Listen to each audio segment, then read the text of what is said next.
Saviez-vous que vous pouviez voter sans avoir la citoyenneté helvétique? Pour cela, il suffit d'être domicilié en Suisse depuis 8 ans et vivre dans le canton de Genève pour exercer aujourd'hui votre droit de vote au niveau communal. Je m'appelle Geoffrey et aujourd'hui je vais vous montrer comment exercer votre droit démocratique en quelques minutes. Tout ce que vous avez besoin, c'est d'un stylo. Voici l'enveloppe qui contient votre matériel de vote. Elle sera envoyée directement à votre domicile. Si vous n'avez pas reçu l'enveloppe, veuillez contacter le service des votations. Pour commencer, ouvrez délicatement l'enveloppe en tirant sur la languette, car cette même enveloppe sera réutilisée pour retourner votre vote. Et ainsi exercer votre droit démocratique.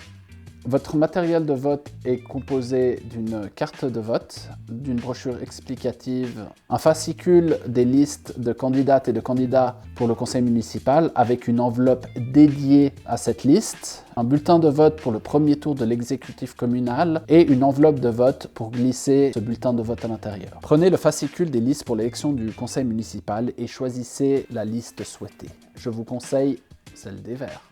Vous pouvez biffer ou rajouter des candidates ou des candidats sur la liste choisie. Attention, vous ne pouvez que voter pour un nombre de candidats équivalent au nombre de sièges disponibles. En ville de Genève, vous n'avez que 5 postes de conseillers administratifs et 80 postes de conseillers municipaux. Pour plus de renseignements sur votre commune, veuillez vous référer à la brochure explicative. Pour le premier tour de l'exécutif communal, vous devez simplement cocher le nom des candidates et des candidats choisis. Lorsque vous aurez fait votre choix, glissez les feuilles dans les enveloppes correspondantes. Celle du municipal pour le municipal et l'administratif pour l'administratif. Dernière étape, indiquez votre date de naissance complète ainsi que votre signature sur votre carte de vote et glissez le tout dans l'enveloppe à retourner. Faites bien attention que l'adresse du service des votations soit lisible. Un petit conseil, ne tardez pas trop pour retourner l'enveloppe de vote. Vous avez jusqu'au jeudi 12 mars pour la retourner par correspondance.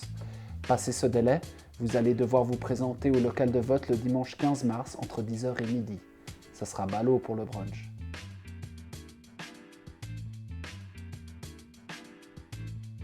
N'oubliez pas de glisser votre enveloppe dans la boîte aux lettres.